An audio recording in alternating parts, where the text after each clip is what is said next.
అధికార దుర్వినియోగం అనే మాటకు టీడీపీ పర్యాయపదంగా మారిపోతోంది. అధికారం చేతిలో ఉందని ప్రత్యర్థి పార్టీల వారిని ఇబ్బందులకు గురిచేస్తోంది. ప్రతిపక్ష నేత వైఎస్ జగన్మోహన్ రెడ్డి సొంత జిల్లా వైఎస్ఆర్లో ఇది మరీ ఎక్కువగా కనిపిస్తోంది.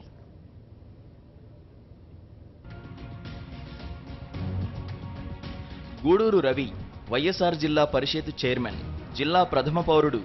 ఎర్రగుంట్ల జడ్పీటీసీగా ఎన్నికైన ఆయన వైఎస్ఆర్ కాంగ్రెస్ సభ్యుల బలంతో చైర్మన్ పదవిలోకి వచ్చారు. వైఎస్ఆర్ జిల్లా పరిషత్తులో జడ్పీటీసీల సంఖ్య 50, అందులో టీడీపీ వారు 5గురే. అధికారంలోకి వచ్చిన తర్వాత జడ్పీపై పట్టు కోసం టీడీపీ రోజుకో ఎత్తుగడ వేయడం ప్రారంభించింది. దీనికోసం టీడీపీ ఎంపీ సీఎం రమేష్ తెలంగాణలో ఉన్న తన రాజ్యసభ సభ్యత్వపు ప్రాతినిధ్యాన్ని వైఎస్ఆర్ జిల్లా జడ్పీకి మార్చుకున్నారు. అప్పటి నుంచి వైఎస్ఆర్సీపీ తరఫున గెలిచిన జడ్పీటీసీలను ప్రలోభ పెట్టడం పనిగా పెట్టుకున్నారు. కాంట్రాక్టులు, డబ్బు ఆశ చూపి 5గురు వైఎస్ఆర్ కాంగ్రెస్ జడ్పీటీసీలకు టీడీపీ కండువా కప్పారు. దీంతో జడ్పీలో టీడీపీ బలం 10 మందికి చేరింది. జమ్మలమడుగు నియోజకవర్గం నుంచి ఎన్నికైన జడ్పీ చైర్మన్ తొలుత ఆదినారాయణ రెడ్డి వర్గంలో ఉండేవారు. ఆదినారాయణ రెడ్డి టీడీపీ తీర్థం పుచ్చుకోవడంతో చైర్మన్పై ఒత్తిడి పెరిగింది. టీడీపీలో చేరాలని ఆది ఒత్తిడి చేసినా గూడూరు రవి మాత్రం వైఎస్ఆర్సీపీలోనే ఉంటానని స్పష్టం చేశారు. అప్పటి నుంచి ఆయనపై ఒత్తిడి పెరుగుతోంది. అప్పట్లో ఉన్న కలెక్టర్ ఒకరు చైర్మన్ వెళ్లినా కనీసం కూర్చోమనలేదని ఆరోపణలొచ్చాయి. ఆ తర్వాత చైర్మన్ ఆమోదించిన పనులకు బిల్లులు రాకుండా టీడీపీ అడ్డుపుల్ల వేసింది. దీంతో చాలా పనులు పెండింగ్లో పడిపోయాయి. మరోవైపు జిల్లా పరిషత్ చైర్మన్ గూడూరు రవి అధికారులు తనను లెక్క చేయడం లేదని వాపోతూనే ఉన్నారు.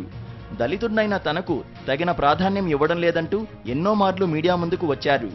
ఇదిలా ఉంటే తాజాగా ఆయనకు ప్రభుత్వం ఇస్తున్న కారు ఆగస్టులో చెడిపోయింది. దానికి బదులు ఆయనకు మరో కారు ఇవ్వలేదు. ప్రైవేటు వాహనం పెట్టుకోవాలని అధికారులు ఉచిత సలహా ఇచ్చారు. ఆ ఏర్పాటు చేయాల్సిన జిల్లా పరిషత్ సీఈఓ ఆ పని చేయకుండా టీడీపీ చక్రం తిప్పింది. దీంతో ఆవేదన చెందిన రవి ఆర్టీసీ బస్సులో ప్రయాణించి బస్టాండ్ నుంచి కాలినడకన జిల్లా పరిషత్ కార్యాలయానికి చేరుకుని నిరసన తెలిపారు. నేనేం దొంగ ఓట్లతో రాలేదు, ఫోర్జరీ ఓట్లతో రాలేదు, ఎవరిని భయపెట్టి రాలేదు. నేను వచ్చిన నిజాయితీ ఓట్లతో నేను వచ్చాను. ఈ రోజుకి కూడా నేను నిజాయితీగానే పనిచేస్తున్నాను. అవినీతికి అంటూ ఎక్కడా నేను పాల్గొనలేదు. కానీ కొంతమంది నన్ను అవినీతిపరుడైన ముద్ర కూడా కొన్నాళ్ళు వేయించారు, కావాలనే వేయించారు. ఎందుకంటే దళితుడు ఈ జిల్లాలో పరిపాలించకూడదన్న ఉద్దేశంతో. దీని వెనుక రానున్న స్థానిక సంస్థల ఎమ్మెల్సీ ఎన్నికలే కారణమని ప్రచారం సాగుతోంది.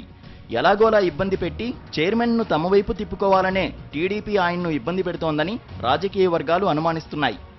శ్రీనివాస్, కరస్పాండెంట్, కడప.